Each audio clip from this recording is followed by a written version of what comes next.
Hello, everyone. I'm Patty Ann Brown, and you are in the strategy room. The Republican Party remains deeply divided over Donald Trump, and now 2012 candidate Mitt Romney is taking aim at the GOP frontrunner, calling him a phony and a fraud who is playing Americans for suckers.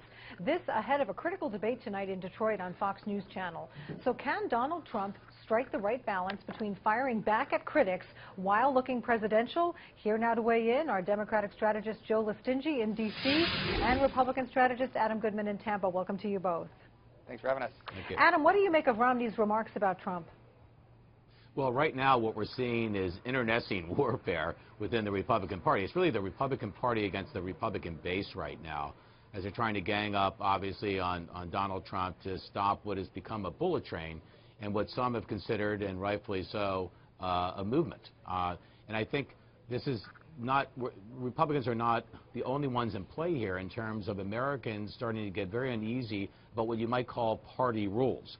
On the Democratic side, we just saw in Colorado, Hillary lost Colorado by 19 points to Bernie Sanders, and yet they're going to be even in delegates coming out of that state because of super delegates. I think all of this may end up leading to dramatic reforms in party rules where the parties themselves actually reflect one of the greatest tenets of democracy: one person, one vote. Yeah. Joe, many Republicans are openly declaring that they will never cast a vote for Trump. Polls show Trump losing to Hillary Clinton in the general. Marco Rubio beating her by the biggest margin. Ted Cruz also beating her in the polls. And he is ahead of Rubio in the delegate count, but he's not loved by the establishment. So how does this deep split within the Republican Party affect this race? Yeah, this split it's not a split, it's a chasm. Yeah. These guys cannot come together. There is this sort of, you can almost see Trump and Cruz as one team and then Rubio on the other side of the chasm, and there's no bridging the gap. And here's the thing. Trump's got a lot of support, and a lot of his support is coming from outside of the party. In states where independents can vote, he's getting a lot of independents that are angry about the way things are going, but he's also getting a lot of Republicans who are just tired of their party apparatus. So things like this Mitt Romney speech today and other things are just fanning the flames here. This is, I think, going to be extremely counterintuitive, and it's going to blow back on the establishment because Trump feeds off of these people attacking him from the establishment side. So this chasm is not a void that they're going to be able to bridge. And here's the other thing. If they go to the convention and Trump doesn't get this nomination, but he's got the delegates, those people will stay home. I mean, they're going to be so angry, so fired up. I can't see them pulling a ballot for an establishment Republican. Yeah, Adam, to Joe's point, there is a lot of talk now about a brokered convention in July, but what about this theory that that is going to outrage his Republican supporters?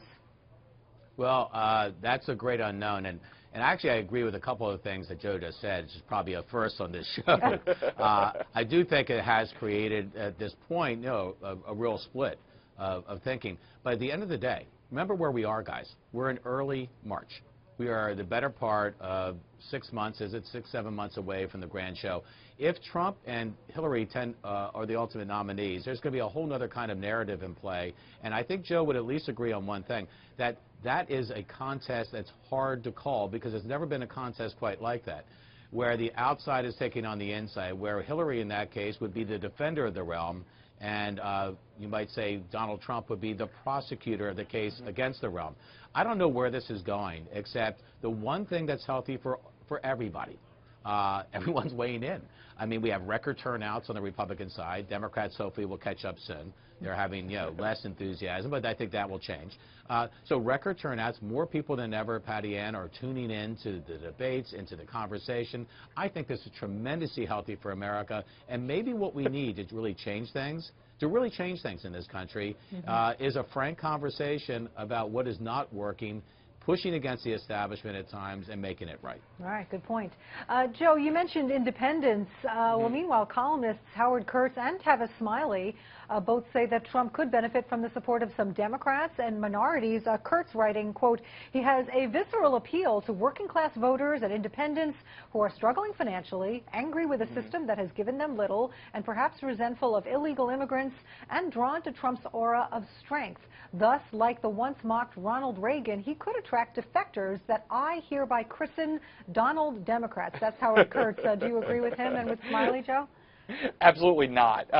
So this has been something in my industry we've been tracking for 2 decades now, these Reagan Democrats that were out there. We knew we were losing them as a party in general because they were predominantly white, lower income, middle class, that were just disenfranchised with the way the Democratic Party was headed. You know, there were immigration issues, there's the choice issue, there's a lot of things that we've seen going out the window.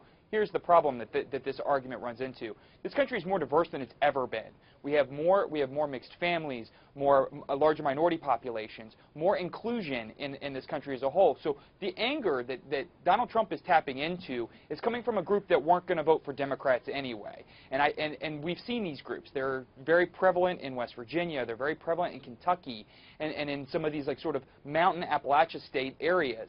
They've left and abandoned our party a long time ago, and that's something that I think we as a party need to work to get back from them, actually. So when they talk about these Donald Democrats, it's a misnomer. It's all smoke and mirrors. It's not a reality. There are not Democrats in large numbers defecting. Each candidate's going to get defections from each party. If what you just said earlier stands true, Republicans have already said they're going to be pulling Democratic ballots if he's the nominee. Yeah. So maybe there are, Hillary Republicans out there. All right. Patty Ann? Yeah, I'm supposed to wrap it, but Adam, give me a quick last word. Here's the quick wrap word. Bernie Sanders and Donald Trump have forever changed the party system in this country, and I think that's going to be a good thing. I can agree with that. All right. Let's end it there. Joe Lestingi, Adam Goodman, thank you both for joining us. And for complete coverage of the 2016 race, go to foxnews.com. And don't forget the big GOP debate tonight, Thursday, on Fox News Channel. I'm Patty Ann Brown. Thanks for watching.